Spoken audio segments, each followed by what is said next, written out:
Good morning and welcome to our Zoom service here at the Unitarian Universalist Church of Canandaigua. We are so glad that you could join us this morning on our Zoom service. It is, as you know, time for our pledge drive. And we had a great sermon on it last week. And we'll have some people joining us in a little while to share some more ideas about pledging and why we pledge. But I wanted to remind you in announcements that we'll be doing that and that individual pledge letters have been sent out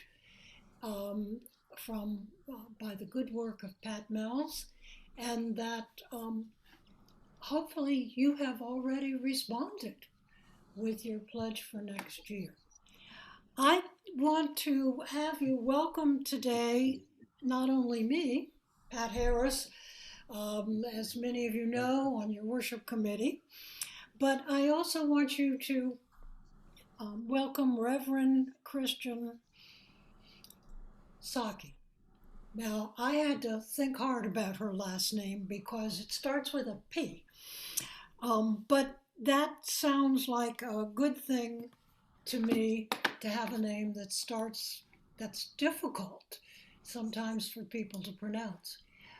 I want to tell you that she's a community minister based in the mountains of Boulder, Colorado, and that she shared with us this morning that they now have 3 feet of snow and more coming.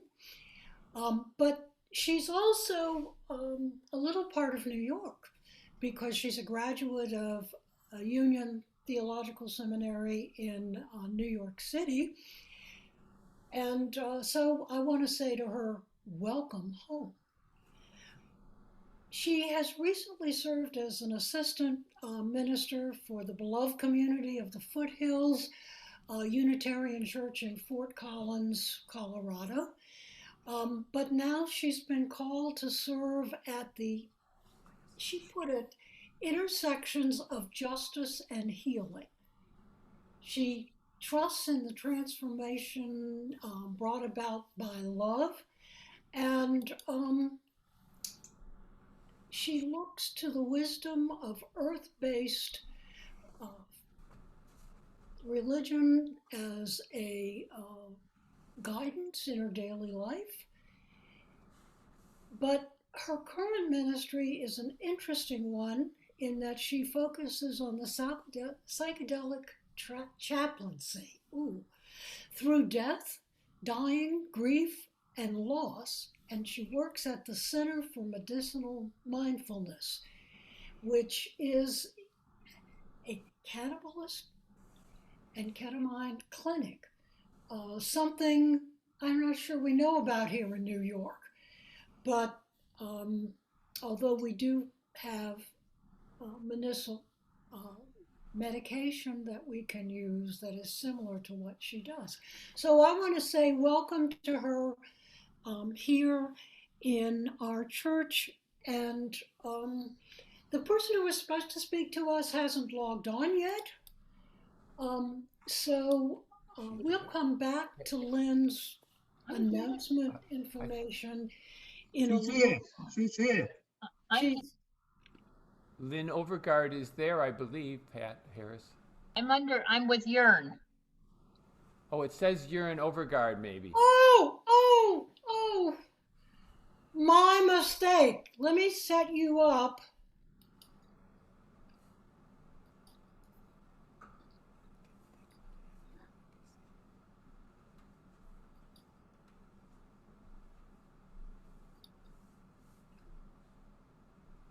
Will you unmute? I was, but now I am. Okay. Okay.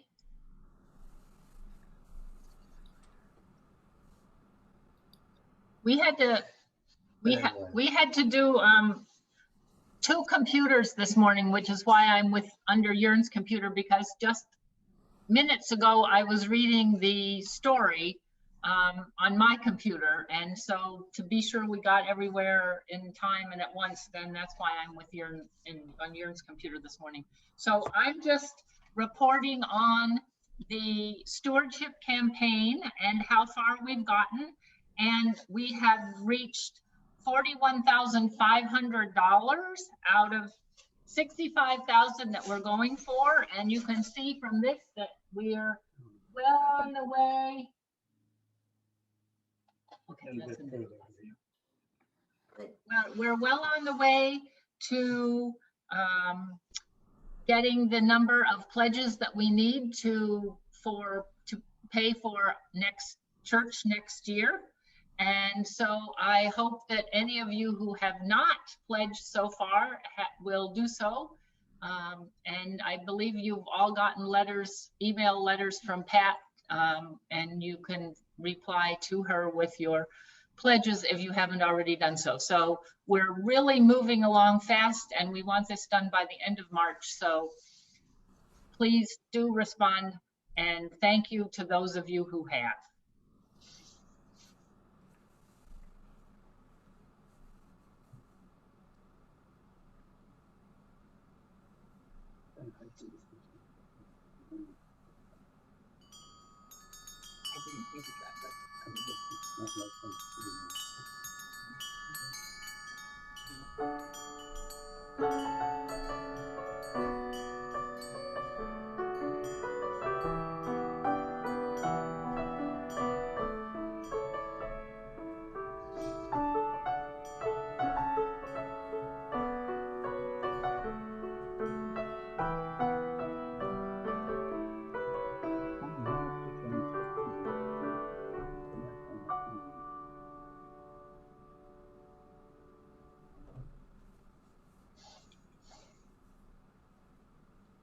Good morning, UU Church of Canandaigua.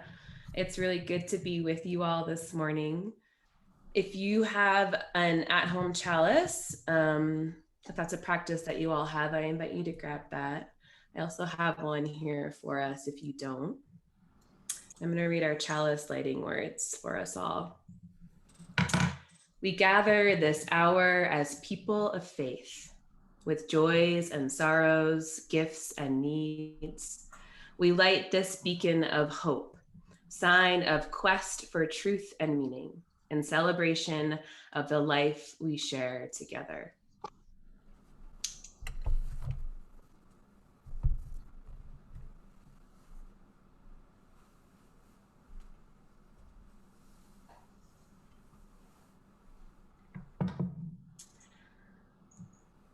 And I open our worship service this morning with a poem from Wendell Berry, a farmer and a poet. And this poem is called A Vision.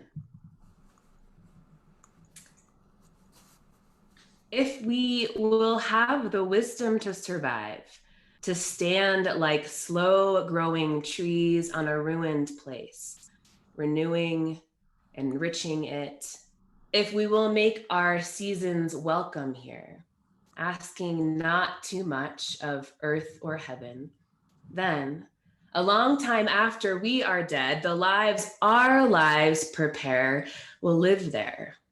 Their houses strongly placed upon the valley sides, fields and gardens rich in windows. The river will run clear as we will never know it, and over it, bird song like a canopy. On the levels of the hills will be green meadows, stock bells in noon shade. On the steeps where greed and ignorance cut down the old forest, an old forest will stand.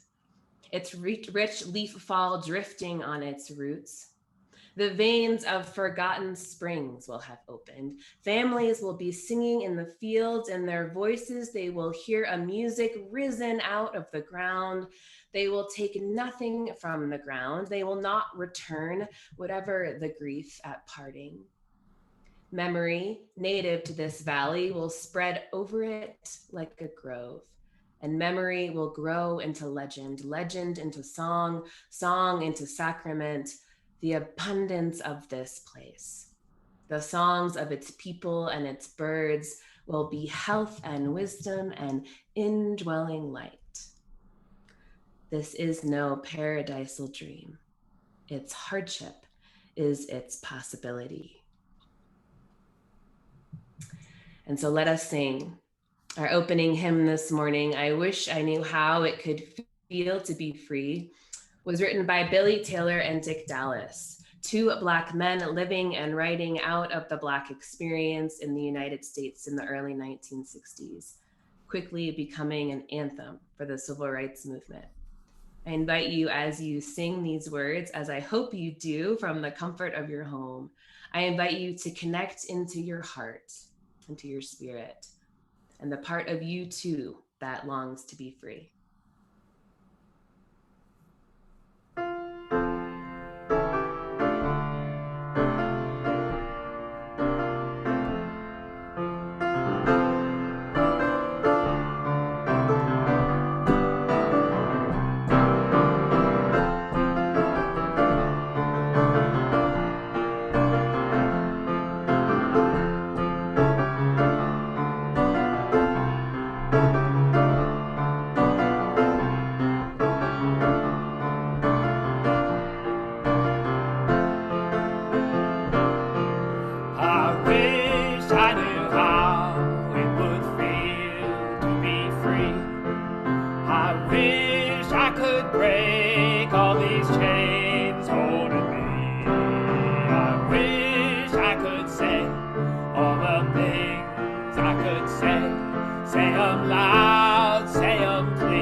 Now it's time for our story for all ages.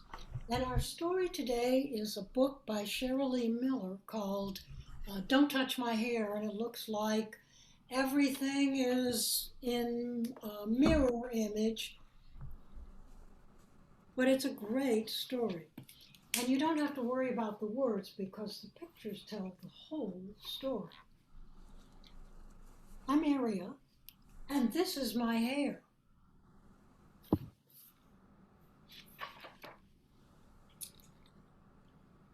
Here's my hair. I love my hair. It's soft and bouncy and grows up toward the sun like a flower. I love it up, I love it down. Styled or wild, I don't care. I just want it to be free. Actually, everyone loves my hair. When I walk down the street, I hear many compliments. It's so big. How did it get so fluffy? I wish I had hair like that. It's great that people love my hair, but some love it so much that they want to touch it. I don't like this. They are so curious about my hair that they try to touch it without even asking permission.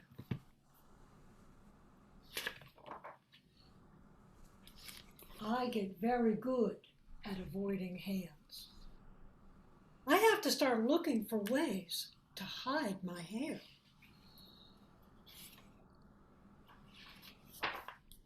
I try blending in with the scenery. But I'm quickly spotted. The woman's calling over here and reaching to touch without asking permission. I try hiding underwater, but that doesn't last long. Look who came along. A mermaid reaching out.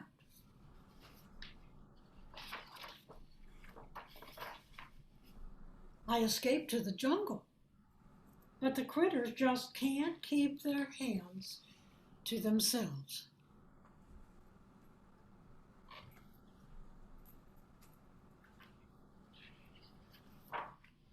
Even in the tallest castle, someone is always there, trying to touch my hair.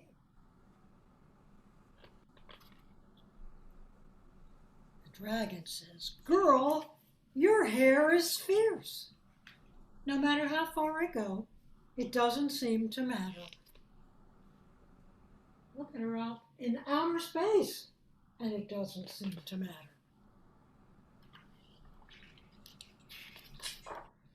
Finally, I find a place where no one wants to touch my hair. But after a few hours, it's a lonely place.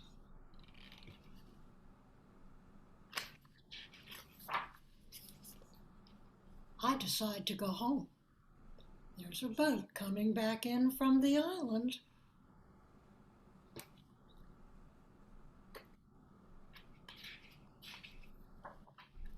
I try my best to ignore the attention, but as a hand sinks into my hair, I decide I can't take it anymore.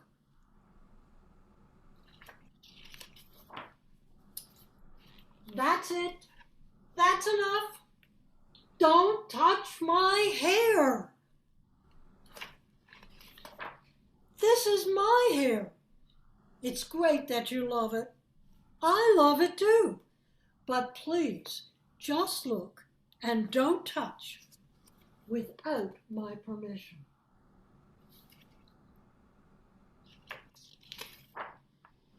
The next time someone wants to touch my hair, they ask, "Can I touch your hair?"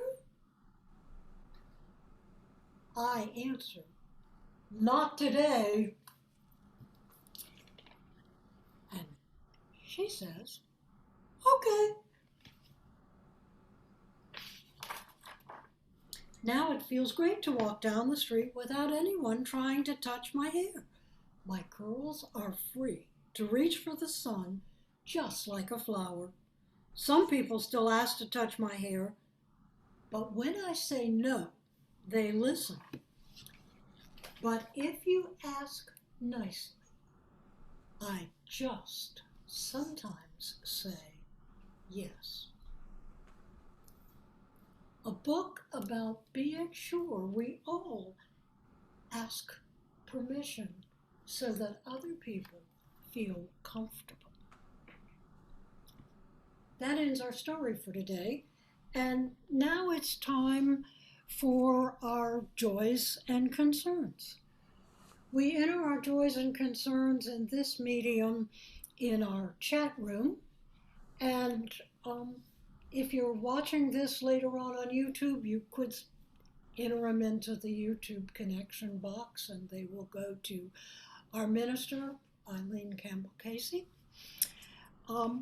but I invite you to share all the joys and sorrows that are deepest in your heart in the chat room. In our joys and sorrows, we have sorrow for a couple of people who are not well and not necessarily close to us. We also have the joy of seeing people we might not be able to see if we weren't doing Zoom connections, being able to play with grandchildren, just making do in these hard times. We also have a joy that a person has been able to be trained to do vaccinations, and that is such a help for everyone and such a great share.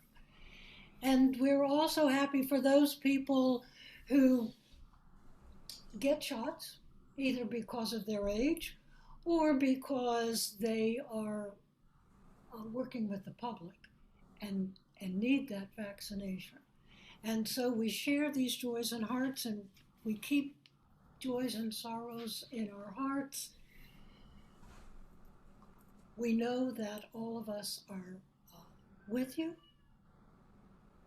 and hope that all will be well in the future. We now are going to go to our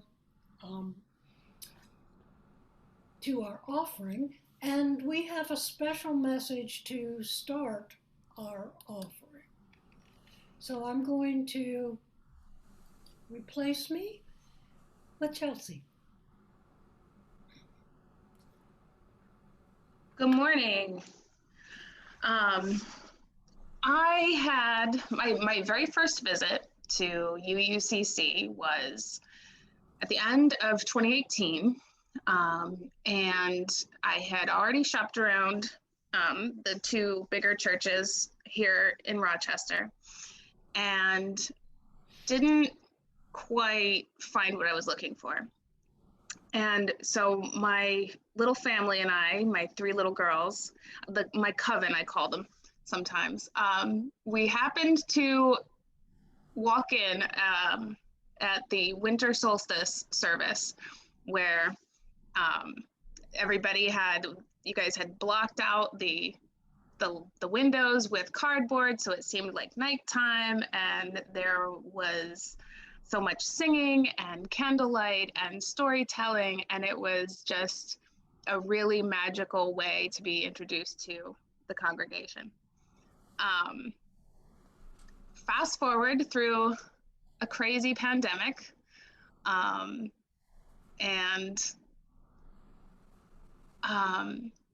so many good services with Reverend Eileen. There's something about her that definitely makes me come back on Sundays that she's speaking.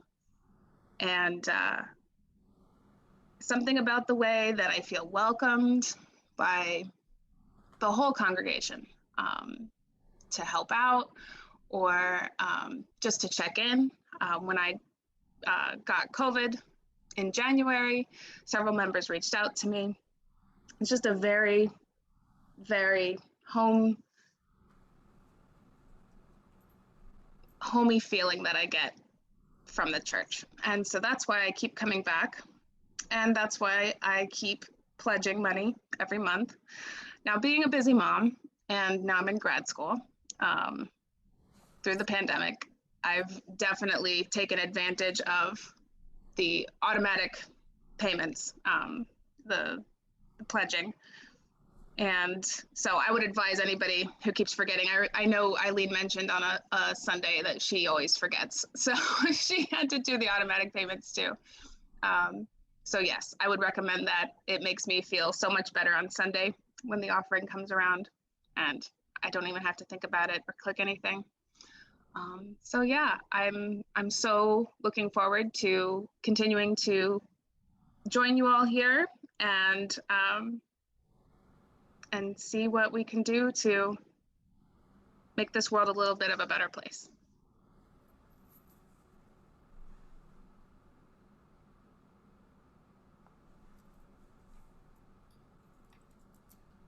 Thank you, Chelsea, for that message. Um,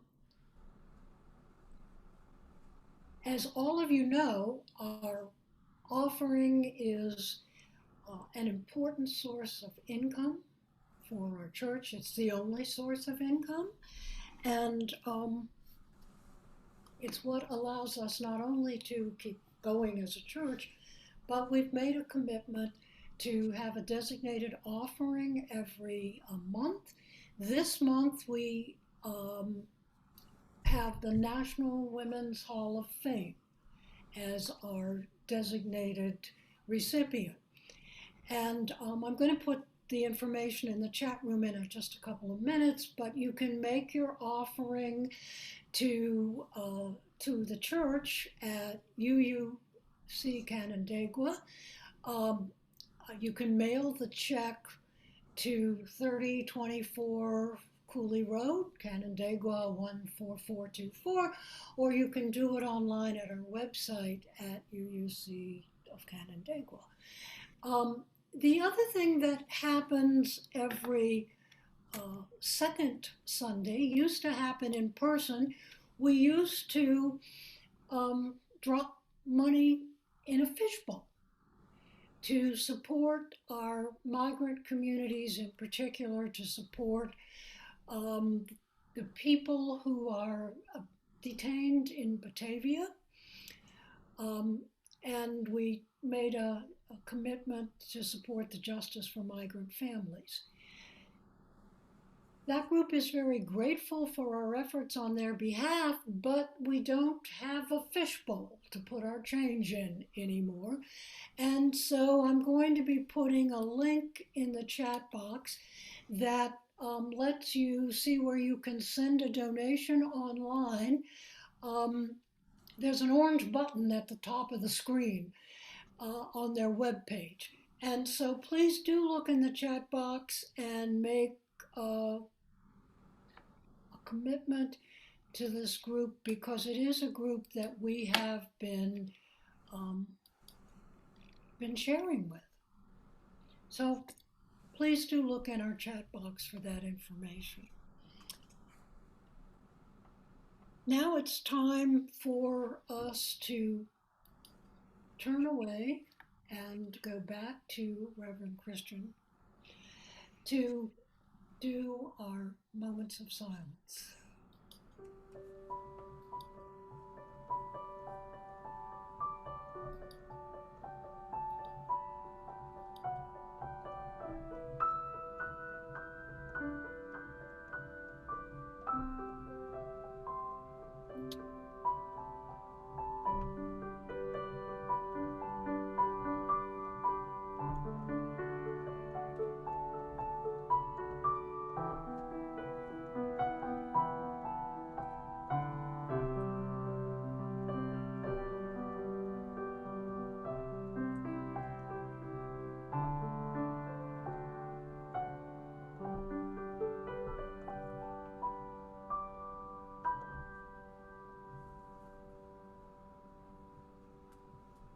Will you join me now in a few moments of shared silence to allow the stirrings of our minds to continue to settle and to be connected by our breath?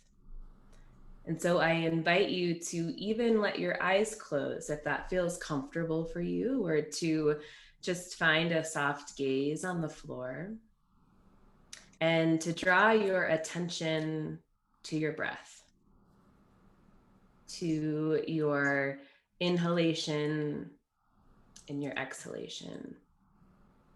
And we're just going to take a few slow, deep breaths together. Inhaling and taking in all this fresh breath and life from around you into your body. And exhaling, releasing, maybe even sighing audibly if that feels good. And inhaling, noticing how your body changes shape to take in new breath.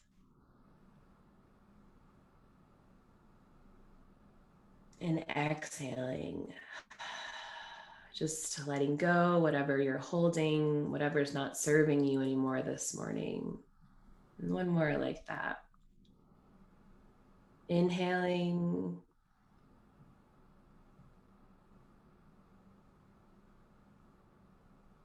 And exhaling. Knowing that the simplicity of slowing down our breathing actually communicates to our nervous systems that we're okay, that we don't have to constantly be living in fight, flight, or freeze.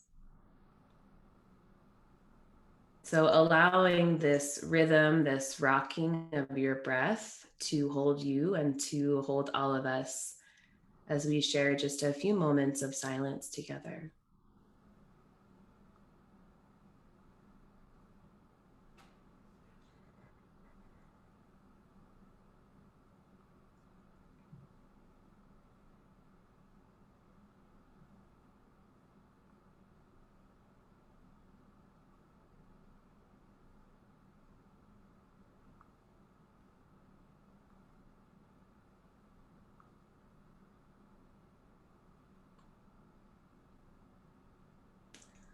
Our breath joining us together even when we're far apart. And letting your eyes open if they were closed.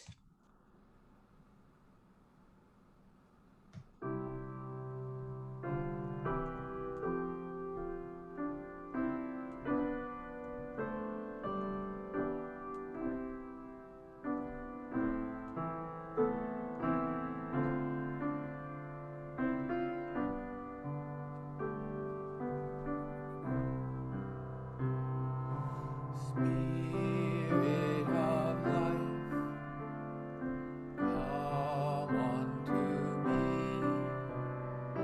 Sing in my heart all the stirrings of compassion. Blow in the wind, rise in the sea. Move in the hand, giving life the shape of justice. Roots hold me close, wings set me free. Spirit of life, come to me, come to me.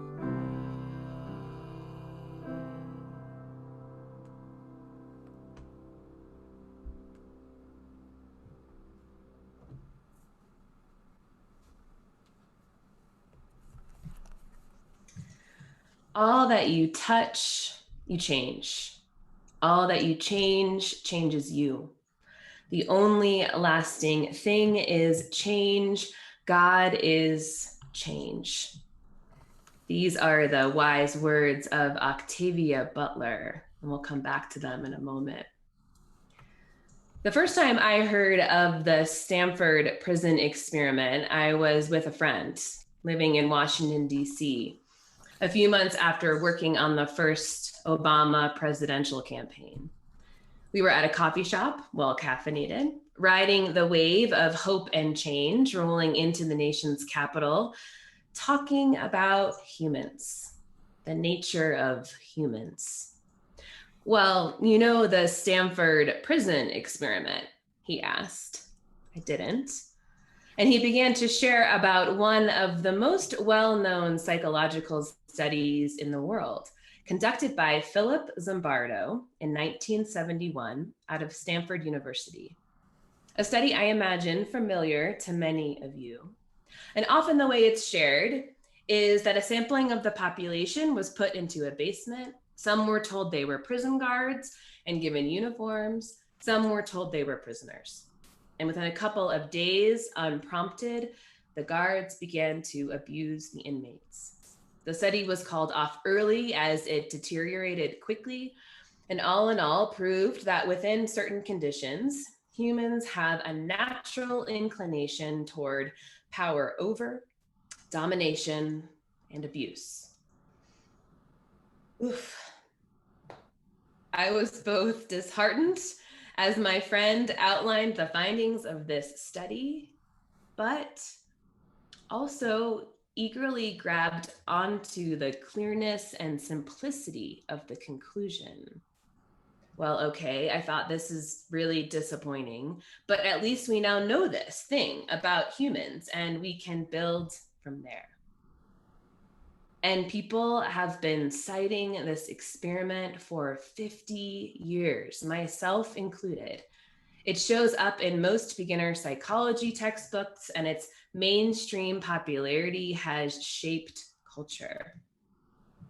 And it turns out that the Stanford prison experiment is riddled with problems and proves very little, actually, about the nature of humans, outside of what many Americans at the time wanted to hear and wanted to be true about humans.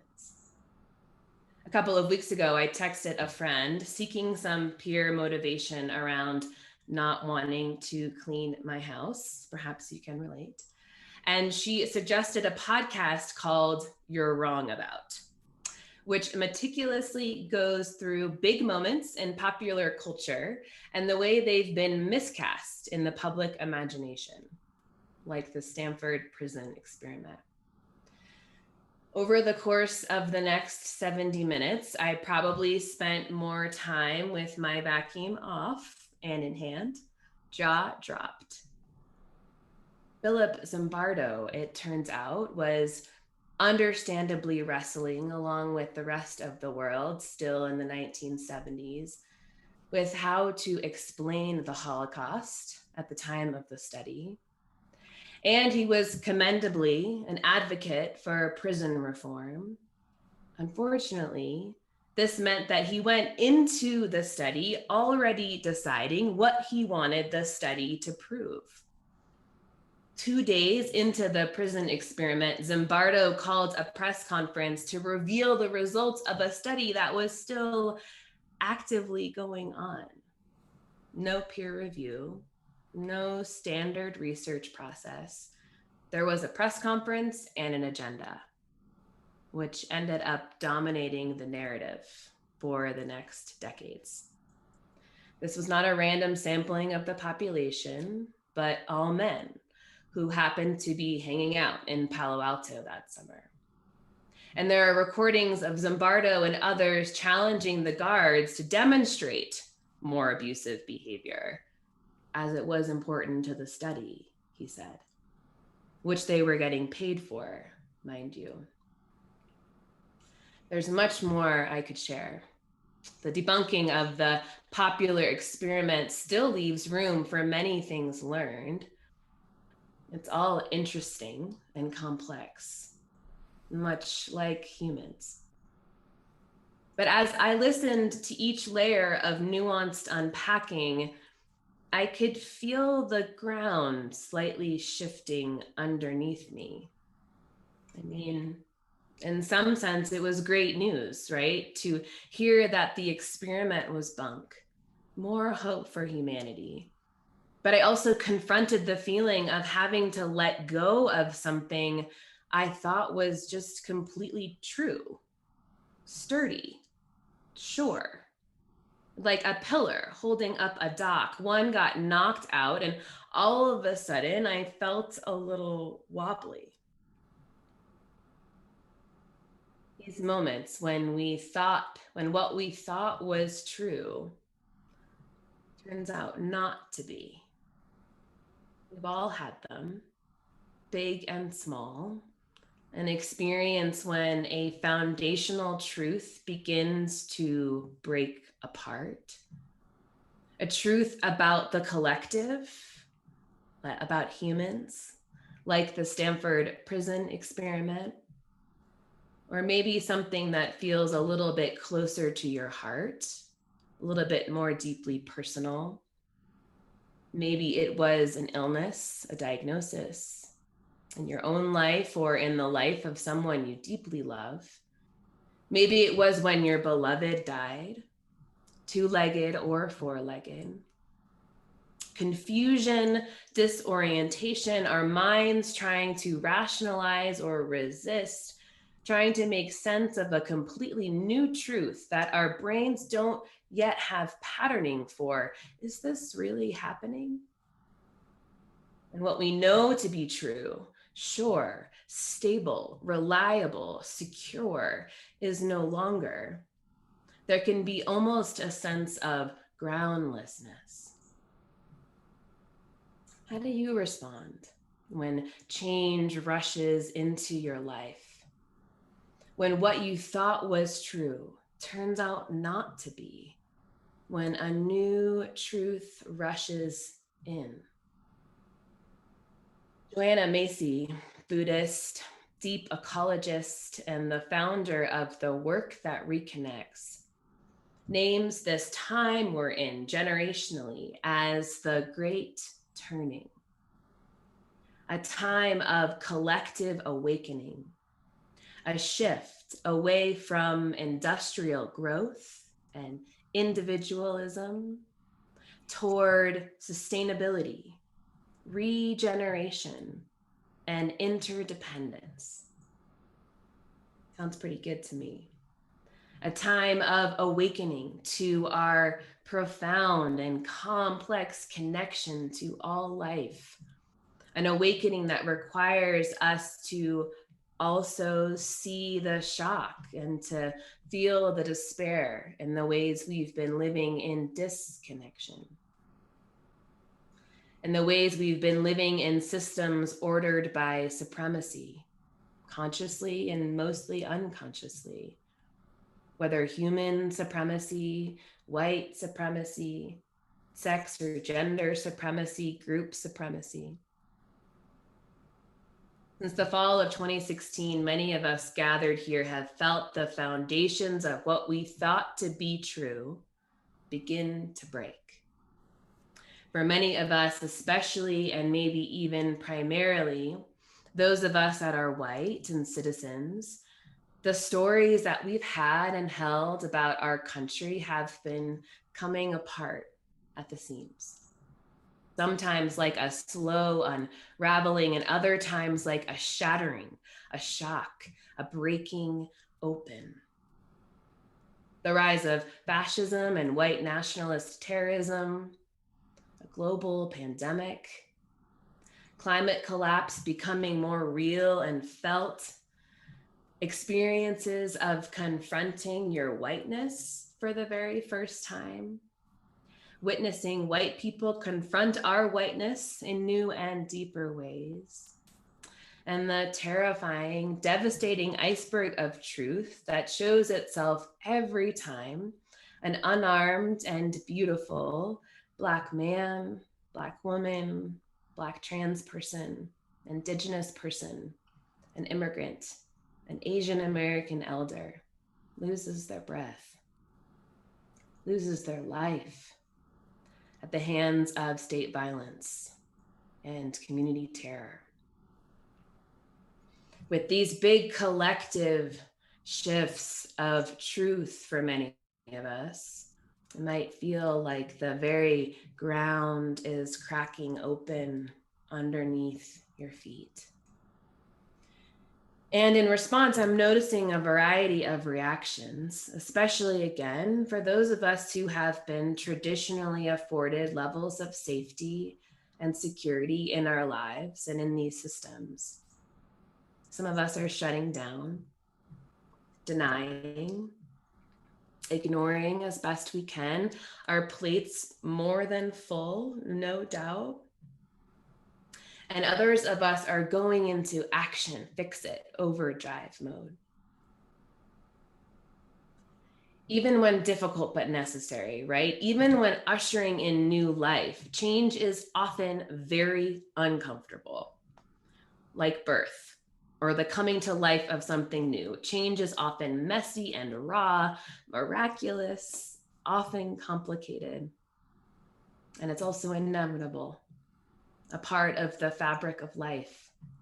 The seasons, our bodies, the shapes of our families and communities, the night sky, our values and commitments change just is. And I haven't been able to get those words of Octavia Butler out of my head. All that you touch, you change. All that you change changes you. The only lasting truth is change. God is change. This, dear ones, is some of the good news, if you will, of Unitarian Universalism, and how our faith prepares us for this moment in time, this great turning. And if the word God here trips you up, just translate for yourself: spirit, love, community, universe, ground of all being. Octavia Butler was not a Unitarian Universalist, but a science fiction writer, a Black woman, a feminist, a change maker, a shaper of change.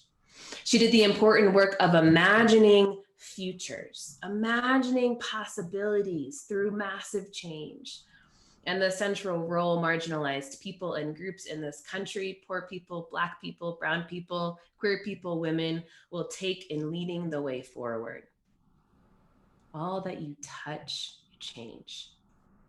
All that you change changes you. The only lasting truth is change. God is change. In this faith, we often talk about it as truth ever unfolding, that revelation is unsealed and continuous. Unitarian Universalism, after all, is a living tradition, right? A living faith. Truth isn't only in the past or sealed in one particular text or held frozen in time by one particular person.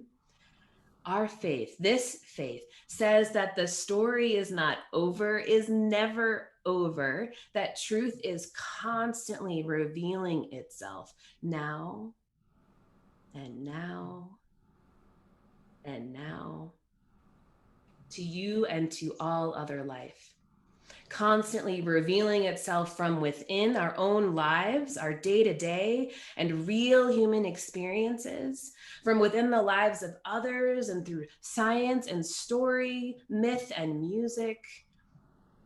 What truth is revealing itself to you in your life right now? What new truth is revealing itself to your neighbor, to your child, your spouse, to us as a country, as a collective body? And how do we do it? How do we greet this gift of new truth when it means so much change? When it might mean that parts of our lives have to change, maybe small things, maybe big things. How do we faithfully face it? With courage and humility. The courage to use your agency and your will, your power of choice where you have it, to co-create community and maybe even a country where the inherent worthiness of all life rings through every pocket and corner. The courage to shape change, or at least try to. Knowing that no right is guaranteed, knowing that even in the midst of all that you carry, that we need you and we need your gifts. Yes, yours, your particular gifts, because you're here, because the improbability of your life has landed you here in this moment, 2021, right now. But the courage is always paired with humility. The humility needed to be changed, to be shaped by the change, to keep our palms always a little open, humble in the face of all we do not yet know, open to our own unlearning. The humility to listen and be changed by the truths of others, knowing that, yes, you carry a piece of the truth, and it's just a piece. We live into this great turning with courage and humility, but also with our imaginations turned all the way up, imagining, allowing ourselves to imagine a future of interdependence where all are free, with detail and color, shapes and shadows, far from being unrealistic or childlike. Imagining is essential. We must imagine it, really imagine it, as a crucial part of getting there. I recently learned this from historian Yuval Harari, that there are a few things that distinguish humans from all other species. Unlike our close chimpanzee kin, as humans, far from being innately punitive toward each other, we have this capacity to work collectively with each other in groups, even if we don't know everyone intimately in the group.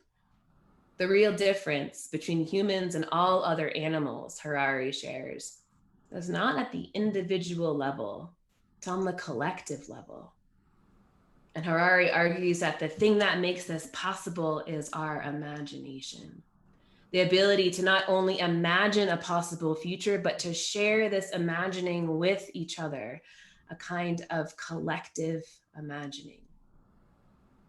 All other animals use their communication system only to describe reality, says Harari. Humans, in contrast, use their language not merely to describe reality, but also to create new realities. So what can you allow yourself to imagine? What ways of being, relating, what institutions, systems, structures that don't currently exist can you allow yourself to just even imagine is possible? The world we are living in right now, writes Adrienne Marie Brown, author, healer, and social justice facilitator, whose words I know you explored last week together. The world we are living in right now, she writes, someone else imagined it into being, and we've accepted it as reality. Someone imagined these concepts, imagined this hierarchy, imagined some would be superior to others, and imagined that we could only move forward with a punitive system, she adds. I mean, the very rules and assumptions that govern our economic system were literally imagined by humans before us. Sometimes when I imagine our collective futures, I like to get really specific. There's more dancing and shared meals. Even amidst the push and pull of what will be, everyone, all of us, never forgets that we are worthy, that we are loved, just as we are. Children everywhere feel connected to their no and their yes and empowered by the gift of consent, just like Aria in our story this morning. The values of reciprocity and regeneration shape our economic structure. Water is seen as life. There's no email in my imagining, my vision. We figured out some other way of communicating in the ways that we need to communicate with each other. There's also a different rhythm that values slowness instead of speed, where we ask, how are you?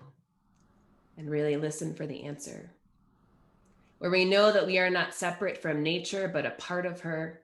There's laughter and silliness, tears too, no doubt, but a community ready to catch them. What do you see? What does your heart know is possible? Not just in the timeline of your own life or even your children's lives, but 5, 6, 7 generations from now, what can you allow yourself to imagine? Because the power of the imagining is that we do it together. All that you touch, you change. All that you change, changes you. The only lasting truth is change. God is change. May it be so. Amen.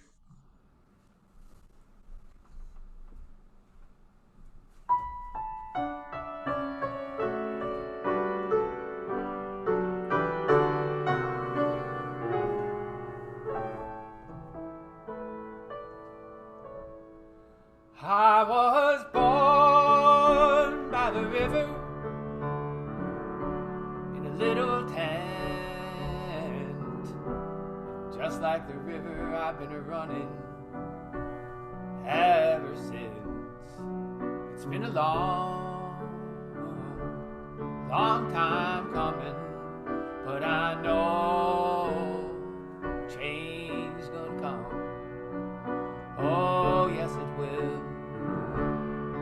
It's been too hard living, but I'm afraid to die, 'cause I don't know what's up there beyond the sky. It's been a long, long time coming, but I know change's gonna come. Oh, yes, it will. I go to the movie and I go downtown.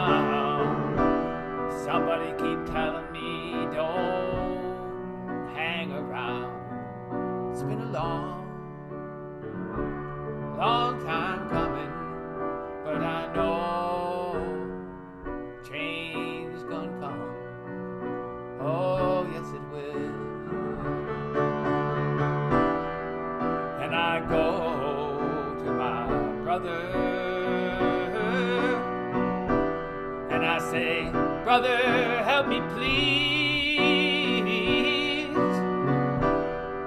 But he winds up knocking me back down on my knees. Oh, there've been times that I thought I couldn't last for long, but now I think I'm able to carry on. It's been a long, long time coming, but I know change's gonna come. Oh, yes, it will.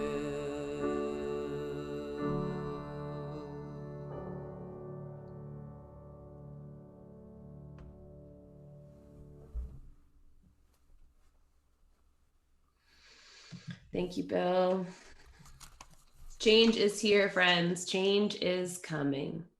May we each have the courage and humility to face it fully and to embrace its sacredness. And may we allow our imaginations to run wild. And let us sing. Let us sing, there is more love somewhere.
It is now time to extinguish our chalice. We extinguish this flame, but not the light of truth, the warmth of community, or the fire of commitment. These we carry in our hearts until we are together again.